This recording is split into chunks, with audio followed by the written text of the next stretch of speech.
Mtadili nao? Lakini wakati nyinyi mwache mchezo. Mimi naona nyinyi wa very good people, you are so kind. Kwetu wale wote wako na Kasongo, they are 68. Ikifika saa 2:30 watatambulia Kasongo nyumbani. Na nyinyi nataka wale wote wanapiga Kalonzo, wale wanampiga, mtawamalizana nao? Mtamalizana nao? Hii Kasongo anasumbua sisi tukilia hapa.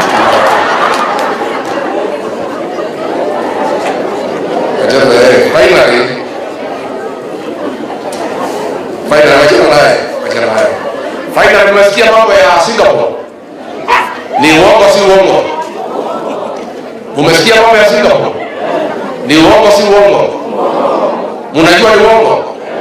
Sasa pale kwetu wanakuja kesho hapo Nyeri pale inaitwa Kadroini. Atakuwa na vijana 15,000. Kila mmoja watapewa 25,000. Hao vijana nimeongea nao na watu yangu. Mwambie hiyo 25,000 mkichukua msaidie wazazi kulipa school fees. Si ndio? Msaidie wengine kulipa hospital bill. Si ndio? Mpigie Kasongo makofi akishaondoka mseme wataka.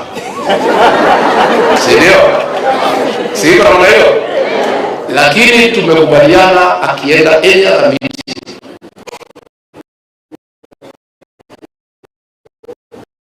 Akisema mambo ya Singapore, watu wanaanguka na kucheka. Wanacheka. Sababu ni uongo. Na mimi nataka hata nyinyi wakamba akija hapa na uongo mchekelee.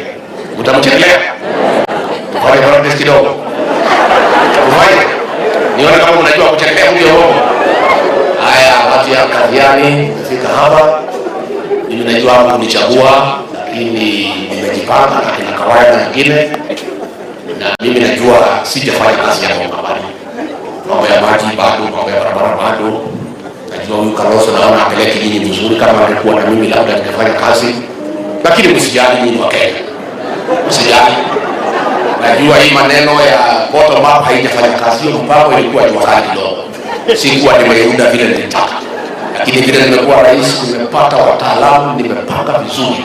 Sasa watu ya Kadhiani, watu ya Machakos, naomba mkiongeza mimi miaka 5, hii Machakos na Makueni itakuwa kama Singapore. Itakuwa kama Singapore. Simuchekelea, itakuwa kama Singapore. Hiyo ndio dawa ya hiyo mtu. Hakuna haja ya kubishana na yeye. Kwa sababu ni tumesikizana wakamba. Niagize maradi ya wakamba tuzungumuze. Masaa ya asubuhi hapa ya jioni. Asubuhi ndio unasikia maneno mkiwa fresh. Sasa huyu senator huyu Kavimbi, huyu mama, na mheshimu sana. Ni mama yenu. Mnapenda mimi? Mnanipenda? Mtu yote ananipenda hapa Machakos. Huyu mama nikifukuzwa ofisi aliitwa na Kasongo. Akapewa milioni 20 alifukuza haraka. Twende mimi.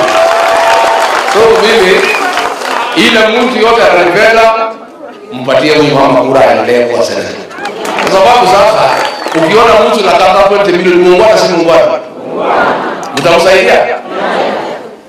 Mtamsaidia? Na usilie mambo ya maharagwe na mchele na nini. Mkule tu, lakini mkuwe careful.